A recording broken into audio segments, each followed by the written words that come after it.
우리 모두에게는 계획이라고 하는 것이 있습니다. 사람의 계획도 있고요. 크든 작든 어떤 자신의 일터를 이렇게 만들어 운영해 갈 때 경영의 계획이 있습니다. 국가라고 해서 여러분 계획이 없을까요? 다 계획이 있습니다. 근데 문제가 있습니다. 사람의 계획은 그 뜻대로 잘 안 된다는데 특징이 있죠. 올 봄에 상영돼서 국제적인 영화제에서도 큰 상을 받고 또 1,000만 관객까지 동원해서 흥행에도 성공했던 영화 기생충이라는 영화가 있습니다. 이 영화에 보신 분도 있고 안 보신 분도 계실 텐데요. 유행하는 그 영화의 명대사 중에 하나가 무계획이라는 말이 유행을 했습니다. 이 영화는 플롯이나 이 내용이 어렵진 않습니다. 한 가정의 몰락된 가정이 이 세상 속에 발딛고 살아가면서 일어나는 그런 여러 가지 많으니까 희비를 오가면서 희극적이고 비극적인 내용이 함께 곁들여 있는 그런 영화인데, 영화의 한 장면에 이런 대사가 나오죠. 물난리로 반지하 주거 공간까지도 잃어버리고 수재미 졸지에 돼버려서 체육관 그 시설에 임시 거처에 모여있는 가족들, 아버지와 아들이 비참한 모습으로 누워 있습니다. 그러면서 오가는 대화에 아들이 아버지에게 묻습니다. 아버지, 계획이 있나요? 참 막막한, 답이 궁색한 질문이죠. 계획이 있나요?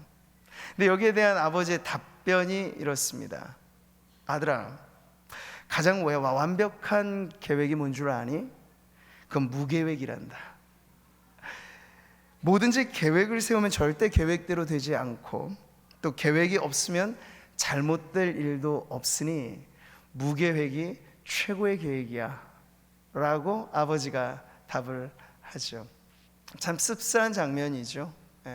그 가정의 일가 자체가 사업을 하다가 부도가 나고, 그래서 계속 아래로 하층민의 어떤 경제적인 빈자의 삶으로 내려오다가 더 이상 갈 곳 없는 인생의 막장에 속해 있는 한 가족 안에서 이 가장이라고 하는, 아버지라고 하는 그 무거운 짐을 진 사람의 답변으로서는 참 착잡한 답변인 거죠. 계획이 없다, 나에게는.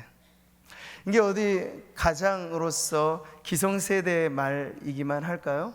사실 오늘 청년들이 많이 있습니다만, 꿈이 있어야 될 청년기에 이미 꿈을 반납하고 현실이라고 하는 각박한 세상 속에 우리를 끼워 맞춰서 거기에 열심히 들어가려고 해도 줄 세우는 세상에 그 줄의 대열에 끼지 못해서 힘들어하는 이 청년들의 고충까지를 우리가 이해한다면, 이것이 지금 오늘날의 세상의 한 모습이라고 할 수 있겠습니다. 영화 이야기를 떠나서 우리의 계획이라고 하는 것이 수포로 돌아갈 때가 참 많은 것이 실제 우리의 삶입니다. 모두가 말하듯 불확실한 세상이고 불투명한 미래라고 하는 것을 우리가 함께 공통으로 살아가고 있기 때문에 더욱더 그러죠. 오늘 우리는 이 땅이 그러하고 이 땅에 많은 사람들이 무계획이 상계획이라고 이야기하는 그런 현실 속에 살아가지만, 하나님의 구원받은 백성으로서 우리 안에는 좀 더 다른 답변, 계획이 있으세요? 물어볼 때 우리에겐 좀 다른 답변이 나와야 될 거라고 저는 믿습니다. 그 답변에 관해서 오늘 하나님의 말씀 우리들에게 가르쳐 주기를, 하나님 아버지에게는 반드시 계획이 있다 하는 사실을 알려주고 있습니다. 우리가 누구입니까? 바로 하나님의 구원받은 자녀이죠. 그러니까 하나님의 계획은 우리를 제껴두고 하는 계획이 아니라 우리를 향한 하나님의 계획이 있으시다는 거예요. 오늘 예배하는 이 자리에 함께한 모든 성도님들, 그 계획 가운데 확신을 갖고 이 세상을 믿음으로 당당하게 살아가는 주님의 자녀들 되시기를 축복합니다. 지난주 우리가 로마서 8장 28절을 보면서 하나님의 그 구원 계획을, 구원의 마스터 플랜을 살펴보았습니다. 그 큰 하나의 골자, 한 문장에 그것을 담아낸다면 바로 이 말씀에 그게 다 들어가 있죠. 모든 것이 합력하여 선을 이루느니라. 바로 이 말씀이 결국 이루어질 하나님의 계획의 총체적인 국면을 우리들에게 보여주고 있는 것이죠. 이제 오늘 우리가 구체적으로 보게 될 29절 30절의 말씀은요, 바로 그 구원의 완벽한 계획이 어떻게 세부적인 항목을 가지고 이루어지게 될 것인가 하는 더 상세한 청사진을 우리들에게 보여주는 내용입니다. 자, 저는 오늘 이 말씀을 함께 나누면서 우리가 중요하게 짚어야 될 5가지 구원의 핵심 개념을 골자로 말씀을 드릴 겁니다. 청교도 운동의 아버지라고 불리는 윌리엄 퍼킨스라고 하는 믿음의 선배는요, 이 부분을 포함해서 성경 전체 안에서 구원이라고 하는 것이 얼마나 완벽한 하나님의 계획인가 하는 것을 논리적으로 잘 설명하는 책을 썼는데, 그 책의 제목이 황금사슬이라는 책이에요. 왜 제목을 황금사슬로 했을까요? 죄인들을 얽어매는 사슬은 자유를 속박하는 것이죠. 그런데 하나님이 우리를 구원으로 인도하시는 그 은혜가 우리를 붙들어 맬 때는 그것이 자유를 속박하는 사슬이 아니고 우리에게 더 자유를 주며 우리에게 더 은혜를 주는 사슬이 되기 때문에 이것을 황금사슬이라고 표현을 한 것이에요. 찬송에도 이런 노래가 있지 않습니까? 주의 은혜 사슬 되사 나를 주께 매소서. 바로 이 고백이 바로 이 안에 담겨져 있는 거예요. 우리가 더 주님께 층층 동요매어져 있을수록 우리는 안전하고 우리는 거룩하고 우리는 자유롭게 변하게 될 것인데, 오늘 말씀에는요, 그와 같이 강력하게 우리를 붙잡아주는 이 구원의 복된 사슬을 보여주고 있습니다. 오늘 예배를 마치고 여러분이 이 5가지 단어만 잊지 않고 기억해 주면 좋을 텐데요, 한번 따라해 보겠습니다. 첫 번째부터 제가 말할게요. 예지, 예정, 소명, 칭의, 영화. 다 외우셨죠? 한번 쭉 해보겠습니다. 예지, 예정, 소명, 칭의, 영화. 이게 말이 쉽지는 않아요. 한자로 다 되어진 낱말이기 때문에 다 풀어서 이제 설명이 돼야 될 부분이고, 말 뜻이 어려운 문제가 아니라 이 안에 담겨져 있는 이 성경의 진리라고 하는 것이 압축되어 있기 때문에 우리가 좀 풀어서 이해를 해 보아야겠죠. 먼저 첫 번째가 예지입니다. 미리 아신다, 예지, 그런 뜻이죠. 29절에 여기 특정한 대상이 나오는 거예요. 그들은 누구입니까? 하나님이 미리 아신 자들이라고 나와 있어요. 하나님이 미리 아신 자들. 여러분, 하나님의 신적 속성, 능력 중에 하나가 전지전능일 때 바로 전지하심은 모든 것을 아십니다. 이 말은 하나님이 모르시는 것은 아무것도 없습니다. 우리의 세포 하나하나까지 아십니다. 저 우주 밖 저 멀리 마지막 우주의 끝자락까지도 하나님은 아십니다. 역사의 처음을 아시고 역사의 끝을 아십니다. 그러니까 주님이 모르시는 것은 물질 세계, 비물질적인 세계, 어떠한 것도 주님이 모르시는 것은 없다는 것이 바로 하나님은 전지하십니다 라는 그런 고백이죠. 자, 그런데 하나님 미리 하신 자들이라고 했을 때는 하나님의 그 전지하신 능력을 기반으로 하지만 객관적인 지식의 대상을 총망라하는 표현이 아니고 여기서 좀 좁혀지는 대상을 향한 아주 집중된 표현입니다.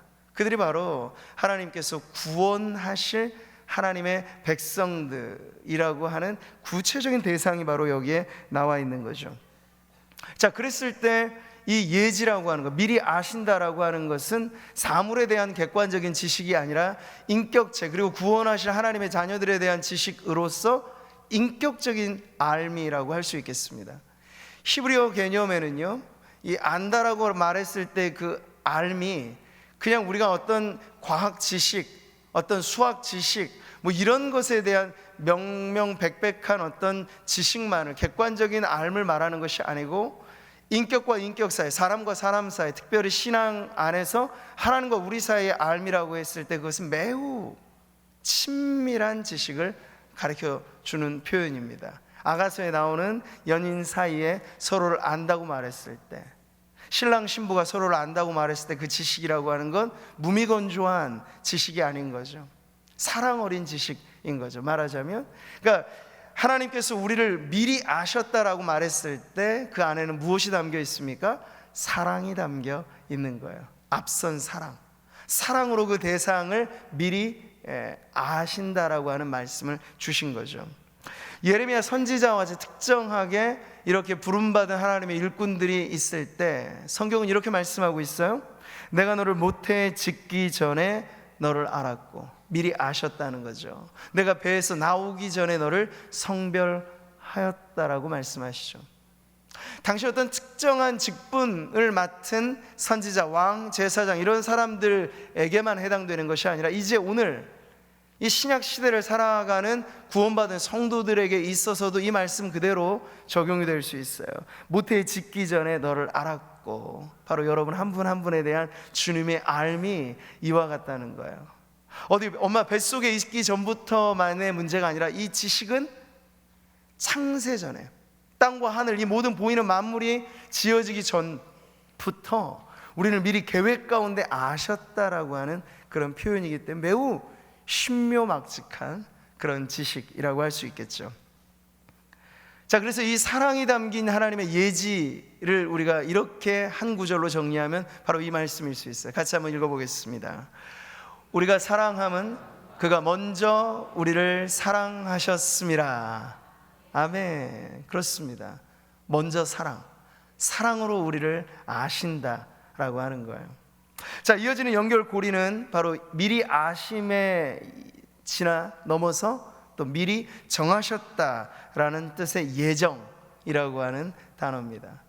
자, 저는 오늘 말씀에 나와 있는 이 매우 긴박하게 진행되고 빈틈없이 이어지는 이 연결고리 자체를 보여주는 것이 이 바울의 의도, 본문의 의도이기 때문에 이 부분을 그렇게 지나가게 되는데, 사실상 여기 나와 있는 하나하나의 이 구원의, 우리가 말하자면 서정이라고 표현하는 구원의 순서, 뭐 이렇게 표현되어지는 이 내용들은요, 한편의 설교로도 사실 다 말할 수 없을 만큼 매우 중요한 내용들을 담고 있습니다. 나중에 기회가 된다면 이 부분을 우리가 구원론에 대한 이 교리적인 설교를 하게 될 경우에 이 부분을 다시 한번 나누게 될 텐데요, 오늘은 그 내용에 있어서 하나의 핵심적인 사항만 짚는다고 생각하시면 됩니다. 예정, 아마 많이들 들어보셨을 부분입니다. 예정. 근데 이것 때문에 교단이 갈리고 신학이 갈리고 입장이 판이하게 갈라질 만큼 예정에 대한 이해는 쉽지 않습니다.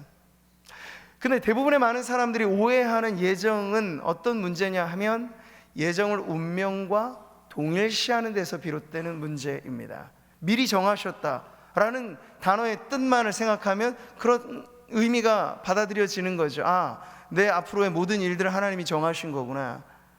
그러면 하나님이 정하신 대로 살아가게 되니까 그러면 나의 역할이라든지 내가 선택한다든지 나의 자유라든지 그런 것은 아무런 의미가 없겠네라고 생각을 하면 예정을 상당히 부정적으로 취급을 하는 거죠.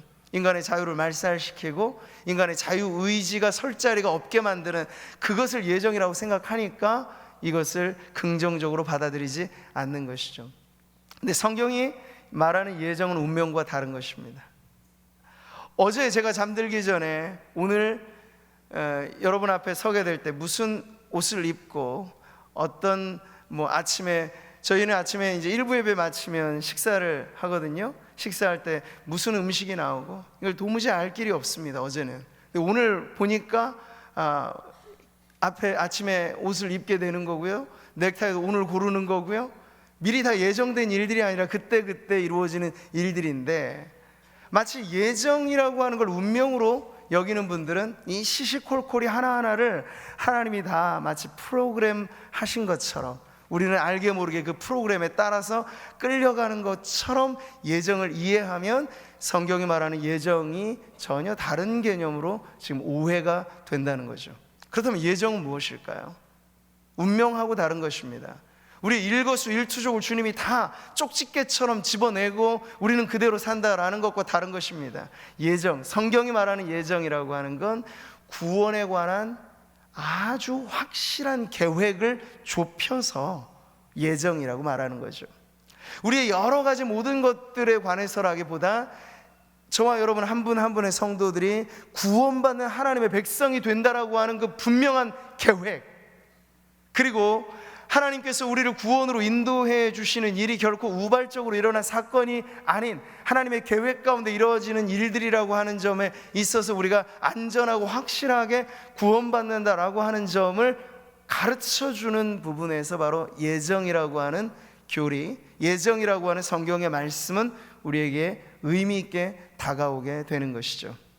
그러니까 여러분, 오늘 예정을 이해할 때 운명과는 다른, 그리고 우리의 작은 것 하나를 제약하는 어떠한 그 하나님의 시시콜콜한 일들로서의 예정이 아니라 내가 구원받아 하나님의 자녀가 된다, 나의 구원은 그리스도 예수 안에서 이루어지는 일들이고 이것을 위해서 예수께서 이 땅에 오셨다, 이 모든 구원에 관한 세부적이고 확실한 계획, 그것이 예정이라고 하는 사실을 꼭 기억하시기 바랍니다. 자, 하나님께서 오늘 말씀하시죠. 하나님 미리 하신 자들을 또한 그 아들의 형상을 본받게 하기 위하여 미리 정하셨다라는 것에서 우리는 예정의 의미를 알게 되는 거죠. 오늘도 우리가 출산해서 몇 개월 지난 아이들을, 베이비 성도들을 이렇게 축복하며 기도했잖아요. 근데 지금 이 부모들에게 아마 물어보면 다들 그럴 것 같습니다. 이 아이가 태어나기까지 셋째도 있고 첫째도 있고 다 차이는 있겠습니다만, 아이가 뱃속에 들어서기 전부터 사실은 남편과 아내가 부부로서 자녀들을 계획하죠. 물론 사람의 계획과 다르게 덜컥 들어설 때도 있고, 계획하지만 빨리 안 들어설 수 있는 차이는 있습니다만, 아이를 놓는다는 건 우리가 예를 들어 뭐를 구매한다, 스마트폰을 산다, 신상품을 산다, 집을 얻는다, 이런 것과는 전혀 다른 차원의 문제잖아요. 그냥 무턱대고 이런 물건들은 살 수도 있어요. 그냥 충동에 이끌려서 할 수도 있어요. 그러나 아이를 놓아 기른다는 건 충동에 이끌려 할 만한 문제는 아니죠. 왜요? 한 아이가 태어난다는 건 엄청난 일이기 때문에, 엄청나게 중요한 사건이기 때문에, 한 아이의 생명은 천하보다 귀한 것이기 때문에, 그런 의미를 알기 때문에 집안에서 아이의 출생에 관해서 일찍부터 계획을 하는 거예요. 뱃속에 들어섰다는 임신의 소식만 들으면 아이가 어떻게 생겼는지도 몰라요. 성별도 몰라요. 그런데 꽃가신을 사고 요람을 사고 옷도 대충 부모의 희망사항을 따라서 색깔을 맞춰서 사고 다 준비를 하잖아요. 이게 아이에 대한 부모의 마음, 부모의 계획이라면, 하늘에 계신 우리 아버지께서 천하보다 귀한 한 영혼으로 영원히 무궁할 우리의 생명을 구원하러 인도하실 때 하나님이 계획 없이 일들을 이루실 리 없다는 거죠. 그래서 성경은 이 부분에 관해서 우리들에게 너무나 분명한 예정의 섭리를 가르쳐 주는 것인데, 우리가 알아야 돼요.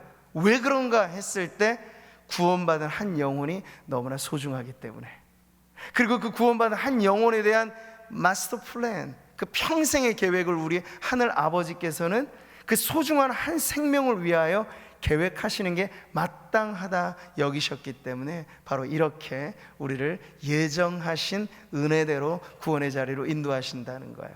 이 말씀 같이 한번 읽어보겠습니다.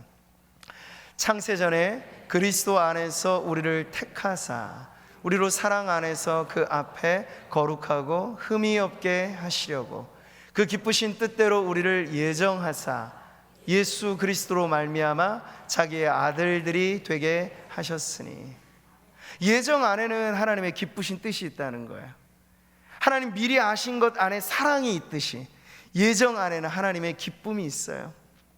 그러니까 우리는 모르죠. 창세전에 하나님의 계획을 우리가 어찌 알겠습니까? 그런데 하나님은 때가 되어 예수 탄생 이후 2000년 하고도 19년이 지나고 9월하고도 29일째가 되는 오늘 저와 여러분 이곳에 예배하는 이 자리에 있을 수 있는 까닭은 창세전에 우리가 구원받도록 하나님의 택한 백성으로 예정하신 그 계획이 있었기 때문에 오늘 이 자리 우리가 영광스러운 하나님의 자녀로 하나님을 예배하는 이 자리에 있게 된 줄 믿습니다.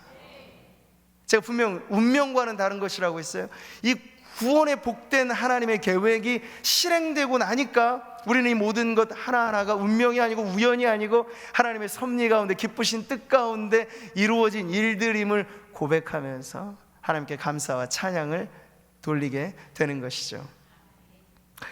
자, 이 예정의 대상 안에는 구원받기로 계획된 자녀된 저와 여러분이 있는 것만이 아니고, 이 예정이 구원이라고 하는 것의 목표, 수단, 방법, 이 모든 것의 핵심을 다루는 개념이기 때문에 그 안에 반드시 누가 포함되는가? 그리스도께서 바로 예정의 대상에 포함되는 거예요. 그러니까 사람에게 대한 계획만이 아니고 구원의 하나님의 큰 그림을 이루기 위해서 누구 때문에, 누구로 말미암아 구원받는다 했을 때 예수 그리스도께서 이 땅에 오셔서, 그래서 성경은 말씀하죠. 때가 참해, 그냥 오신 게 아니에요. 때가 참해 하나님의 예정의 섭리 가운데 그리스도께서 이 땅에 오시고 하나님의 정하신 뜻 가운데 십자가에 달려 죽임을 당하신 거죠. 십자가의 죽음은 여러분, 그래서 예정의 교리로 우리가 이해하면 우발적인 사건이 아니에요. 성난 군중들의 함성 때문에 그 당시에는 예수님이 죄 없으신 그분이 극악한 사형틀에 매달린 것 같은 그러한 역사는 그렇게 예수님의 십자가를 적어낼지 모르겠습니다만 성경은 그렇지 않죠. 창세전에 그리스도 예수 안에서 우리를 구원으로 인도하시겠다는 하나님의 예정 안에 이 모든 계획들이 담겨져 있다는 거예요. 그래서 하나님 예정을 우리가 이해한다는 건 나를 구원하기로 작정한 하나님의 계획이다. 그 안에 그리스도로 말미암아 우리가 구원받기로 하나님께서 정하신 뜻이 바로 예정이라고 하는 것을 여러분이 이해하시기를 바랍니다. 자, 구원의 마스터 플랜 계속 이어지는 이 사슬은 이제 세 번째로 소명의 단계로 우리를 이끕니다. 예지도 그렇고 예정도 그렇고 이 모든 것이 창세 전으로 거슬러 올라가니 우리가 알 길이 없죠. 그런데 이제부터는 바로 저와 여러분의 시간 속에, 여러분의 인생 가운데 하나님께서 구원하기로 작정한 이들을 부르시는 단계가 이 안에 있는 거예요. 그게 바로 소명입니다. 소명, 부르셨다는 뜻이죠. 또 미리 정하신 그들을 또한 부르시고, 아이가 태어나자 그 아이의 이름에, 아이에게 걸맞는 이름을 부모가 지어줄 때, 그때서부터 이 아이는 특별한 아이가 되는 거잖아요. 그 이름으로 불려지니까 둘도 없이 소중한 아이가 되는 거죠. 마찬가지로 우리의 인생의 의미는 하나님이 때가 되어 우리를 부르실 때, 너는 내 아들이라, 너는 내 딸이라, 내가 너를 기뻐하노라, 이렇게 우리를 부르심으로부터 우리의 인생에 엄청난 변화가 일어나게 되는 것, 그것이 바로 소명의 의미입니다. 자, 영원한 계획 속에 우리가 알지 못했던 하나님의 그 신비한 계획, 그것이 우리 가운데 드러나기 시작했을 때 우리는 그 소명의 사건을 통해서 예수 그리스도 앞에 반응하게 되는 거죠.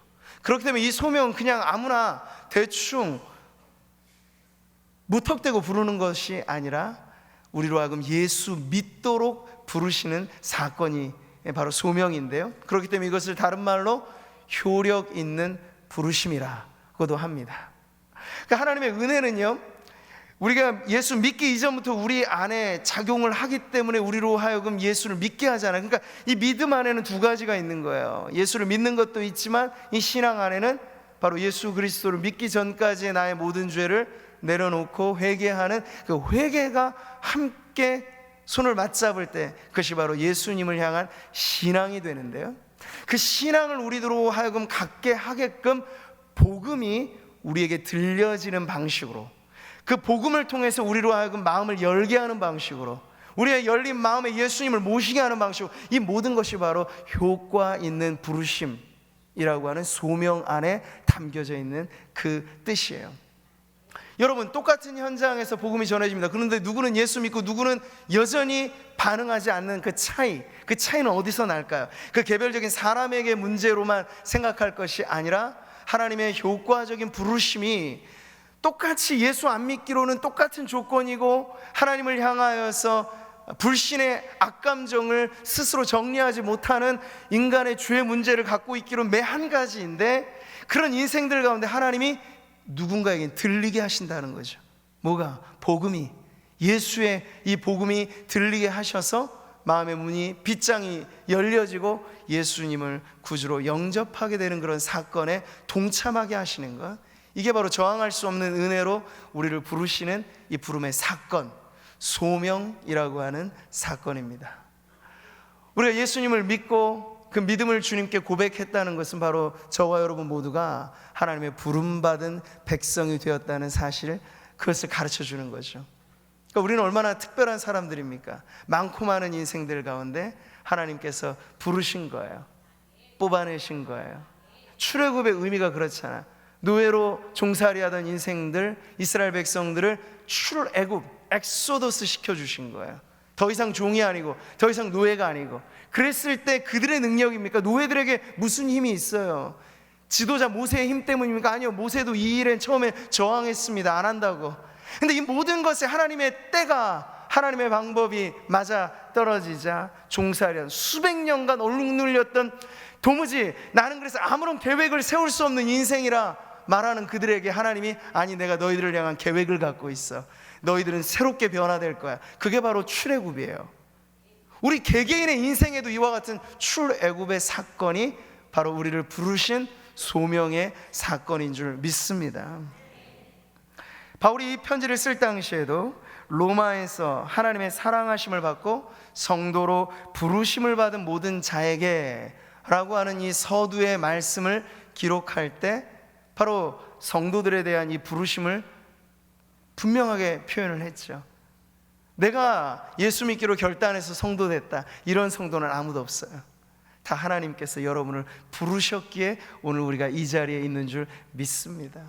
그럼 여러분, 지금까지 우리가 살펴보는 이 내용들을 지금까지만으로 보더라도 얼마나 중간에 빈틈없이 하나님의 예지와 예정, 미리 사랑하시고 미리 계획하시고 때가 되어 우리를 부르셔서 오늘 우리로 하여금 예수 믿게 하신 이 부분이 얼마나 확실한 은혜예요. 여러분, 지금까지도 우리가 그 은혜 받아서 여기까지 왔으니 앞으로 살아갈 날들은 미지의 세계지만 걱정할 것이 있습니까? 없습니까? 있어요? 없습니다. 걱정할 것 없어요. 아기들은 그걸 알죠.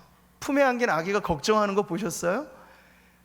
한국 경제를 걱정하느라고 잠을 자지 못하고 1개월짜리, 2개월짜리 아이가 우리 아버지 일을 잘 하셔야 될 텐데 우리 가정경제 꾸려가려면, 아기들에겐 걱정이 없어요. 전폭적인 의존이 있을 뿐이죠. 그 아기들을 책임지는 건 부모지, 아기가 자기 인생, 이 풍진 세상 태어났는데 내가 어찌 살아갈꼬, 근심 속에 우울함에 불면증 걸린 아기는 이 세상에 아무도 없습니다. 우리가 살아가면서 경험해 보니 계획대로 안 되더라. 그건 죄 많은 인생들이 얽히고 설킨 이 세상이 만들어낸 그 모습들인데, 여러분, 하나님의 자녀로서 우리 안에는 그런 걱정이 필요 없다는 거예요. 왜냐하면 하나님은 우리 아버지시고 아버지신 하나님 우리를 향하여 계획을 갖고 계시다는 사실 때문에. 걱정과 근심을 내어놓고 참된 하늘의 기쁨과 평강을 누리는 비결은, 그래서 우리가 어린 아이처럼 하나님의 뜻을 받드는 데 있음을 믿으시기 바랍니다. 그래서 예수님은 아이들이 예수님을 찾아올 때 즐거워하셨어요. 왜냐하면 천국의 비밀이 이 아이들에게 있기 때문에. 천국은 이와 같은 자들이 소유하는 것이라고 예수님 가르쳐 주셨어요. 제발 걱정하지 말아라. 들에 핀 꽃들이 걱정하는 거 봤니? 하늘을 나는 새들이 걱정하는 거 봤니? 먹을 것 걱정 안 하고 입을 것 걱정 안 해도 하나님이 입히시고 먹이시거든. 하물며 너희일까 보냐.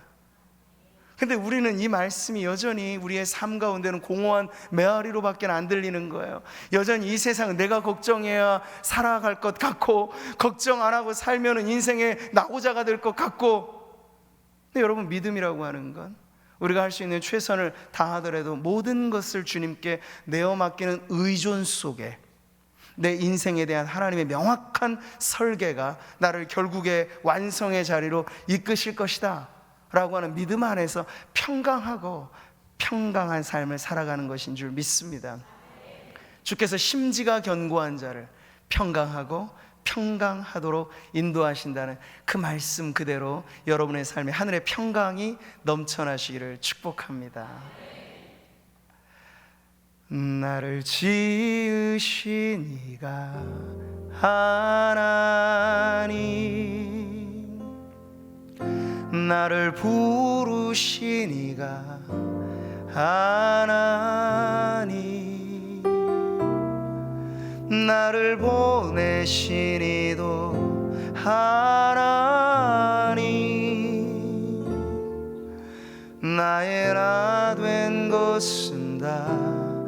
하나님 은혜라. 같이 한번 고백할까요? 나를 지으시니가, 나를 지으시니가 하나님, 나를 부르시니가 하나님, 나를 보내시니도 하나님, 나의 나 된 것은 다 하나님 은혜. 나의 달려갈 길 다가도록, 나의 달려갈 길 다가도록, 나의 마지막 호흡, 나의 마지막 호흡 다하도록, 나로 그 십자가 품게 하시리. 나의 나 된 것은 다 하나님 은혜라. 우리가 한량없는 주님의 은혜를 찬양하면서, 한량없는 은혜, 갚을 길 없는 은혜, 내 삶을 애워싸는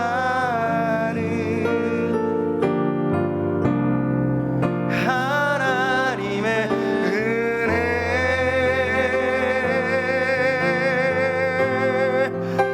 나 주저함 없이 그 땅을 밟음도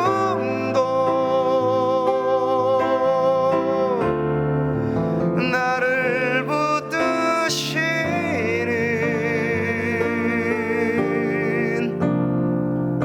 하나님의 은혜. 할렐루야. 주의 은혜 사슬 되사 나를 주께 매소서. 그 찬송의 고백 그대로 주님이 오늘 미리 하신 사랑, 미리 계획하신 예정, 때가 되어 부르시는 소명, 불셀 틈 없이. 세상은 매개 변수가 많아요. 국가가 경제 성장을 계획해도 계획대로 안 돼요. 그러나 하나님의 구원 계획은 실수가 없어요. 실패가 없어요. 하나님 정확한 분이십니다. 하나님의 계획대로 이루시기에 주님은 능하신 분이십니다. 전지하신 하나님이 또한 전능하신 하나님이십니다. 그 사실을 믿으세요, 여러분. 그래야 우리가 흔들림 없는 구원의 확신 가운데 살아갑니다. 여러분의 삶을 근거로 구원을 확신하면 엎치락 뒤치락, 내가 좀 잘할 때는 잘하는 것 같고, 그러네요, 못할 때 많잖아요. 넘어질 때 많잖아요. 근데 그때에도 우리가 흔들리지 않을 수 있는 건, 하나님 창세전의 계획, 창세전의 사랑, 그리고 때가 되어 부르신 그 주님의 부름, 그 부름이 어디 그뿐입니까? 오늘 말씀을 보니까 부르신 자들을 또한 의롭다 하신 주님의 그 거룩한 변화가 우리의 삶 가운데 지금 일어나고 있는 거예요.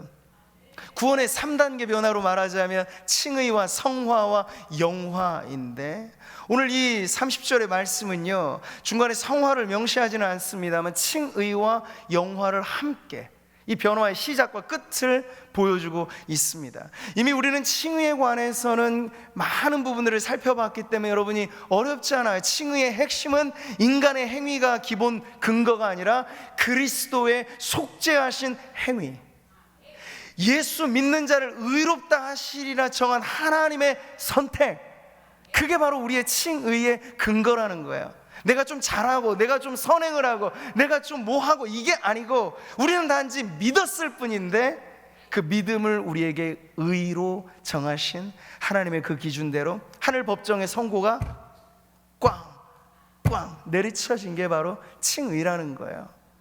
그러니까 예수 믿는 여러분 안에 결코 흔들릴 수 없는 게 뭘까요? 성화의 과정에서는 사람마다 차이가 있어요. 죄와의 싸움에서 누군가는 피 흘리기까지 싸우고, 누군가는 좀 태만하면, 어떤 성화에는 성도들의 믿음의 단계별로 차이가 생깁니다만, 칭의에는 차이가 없어요. 모두가 다 예수님 짤이에요. 예수 믿었기 때문에 구원받은 것이에요. 그 담보가 확실하기 때문에 여러분, 이단의 사상이라고 하는 건 대부분 성화적인 부분에서 인간을 흔들어 놓죠. 당신이 그러고도 구원받은 사람 맞습니까? 이렇게 파고 들어오면요, 여러분, 사실 답변할 게 궁색해지잖아요. 내 삶을 가지고 당신 그러고도 신자 맞느냐, 당신 그러고도 구미상모교회 성도 맞느냐, 이럴 때 입이 10개라도 할 말이 없을 때가 우리에게 있단 말이에요. 근데 그럴 때라도 여러분, 흔들리지 않고 타협 없이 여러분이 나는 예수님을 믿고 그 주님의 보혈은 어제와 오늘과 내일의 내 평생의 모든 죄를 씻어주시는 하나님의 능력입니다 라는 믿음이 여러분 안에 있으면 번복되지 않는 하늘의 선고가 우리를 지켜준다는 거예요. 그게 뭘까요? 칭의라는 것이요. 이 부분에 있어서 흔들림 없으시기를 바랍니다. 그렇게 출발했을 때 오늘의 가장 영광스러운 말씀은 이게 끝이 아니고 성화의 가장 긴, 죽을 때까지 일어나는 이런 변화가 있겠습니다만 그 마지막 종착역, 칭의로부터 시작된 변화가 성화로 이어지면서 마지막에 이르러 우리가 어떻게 되느냐, 의롭다 하신 그들을 또한 영화롭게 하셨느니라. 할렐루야. 이 부분에 있어서 우리는 진정 놀랄만한 사건을 앞두고 있는 거예요. 천국 가면 놀랄 일이 좀 있다잖아요. 아, 그분이 왜 안 오셨지? 그런 놀라움이 있고요. 아, 이분이 오셨네? 그런 놀라움이 있어요. 우리의 기준하고 좀 다른, 구원받은 하나님의 백성들에 대한 하나님의 기준을 가지고 좀 웃게 하는 얘기죠. 그런데 우리가 그거보다 더 확실하게 놀랄 만한 사건은 따로 있어요. 바로 자기 자신을 보면서, 와, 내가 이처럼 변화될 줄이야. 여러분 믿으시기 바랍니다. 사는 동안 우리는 죄에서 자유롭지 못하잖아요. 그러나 우리의 영혼이 이 땅을 떠나 주님 앞에 영혼이 도달하게 될 때 그곳은 어떤 곳이냐? 더 이상 죄가 없고, 죄로 인한 유혹이 없고, 유혹으로 인한 넘어짐이 없고, 더 이상 우리의 육신을 주님께서 다시 오셔서 속량될 몸을, 부활의 몸을 얻게 될 때, 이 땅을 살면서 성도이지만 감기에 걸리면 아파요. 노화가 되면 관절이 쑤셔요. 허리는 구부러져요. 때가 되면 묘지에 묻히기까지 할 겁니다. 그런데 그게 끝이 아니고 우리를 영화롭게 하실 때 우리는 더 이상 질병 없고 노화 없고 죽음의 공포 없는 그러한 몸으로 영생의 복락을 누리게 될 것입니다. 의롭다 하심이 끝이 아니고, 거룩하게 하심이 끝이 아니고, 결국에 이르러 더 이상의 문제없이 완벽한 하나님의 변화를 일으키시는 축복이 영화로워지는 그 단계에 놓이게 될 것을 오늘 말씀이 우리들에게 가르쳐주고 있는 것이죠. 사랑하는 성도 여러분, 이 모든 것에서 우리는 계속 이어지는 하나님의 구원의 완성을 향하여 가고 있습니다.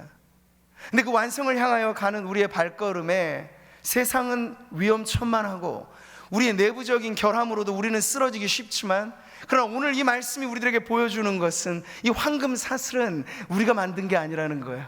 하나님이 만드셨어요. 그래서 여러분을 이것으로 동여매시고 붙잡아 놓으신 이상 하나님은 결코 실패함이 없으신 분이기 때문에 구원하신 그 일 끝까지 이루게 하실 줄 믿으시기 바랍니다. 오늘 말씀을 통해서 저와 여러분 이 각각의 항목들을 그저 낮게 내용으로 이해하지 마시고, 중요한 것은 구슬이 서말이라도 꿰어야 보배잖아요. 이 모든 게 연결되어 있다는 거예요. 예지와 예정, 소명, 칭의, 영화, 이 모든 게 각각이 아니에요. 무슨 단계별로 너는 여기까지만, 여기 아니요. 구원받은 모든 백성들에게 칭의로부터 영화까지, 예지로부터 영화까지, 처음부터 끝까지. 그래서 우리 주님은 알파와 오메가라 하시잖아요. 처음이고 나중된 그분이 우리의 구원의 시작과 마침을 지탱해 주시는 줄 믿습니다. 우리가 이 믿음 가지고 이 땅을 살아간다는 건 불확실한 것 투성이고 불투명한 내일일지 모르지만, 구원받은 성도로서 우리는 넘어져도 승리고 아파도 감사하고, 이 모든 것에 있어서 왜? 구원하신 하나님의 계획이 너무나 완벽하다는 걸 알기 때문에 성도들에게는 영원한 실패는 없습니다. 넘어짐은 있을지라도 그것마저도 우리는 모든 것이 합력하여 선을 이루게 하는 하나님의 지혜 가운데 우리를 더 빛나게 만들어 놓는 하나님의 손길이 되는 줄 믿습니다. 오늘까지의 삶이 넘어지셨더라도 오늘 다시 주의 은혜로 그 사슬로 우리를 엮어 매시고 끊임없이 완성을 향하여 나아가도록 인도하시는 주님의 손 붙들고 여러분의 발걸음 승리의 걸음 되시기를 주의 이름으로 축복합니다.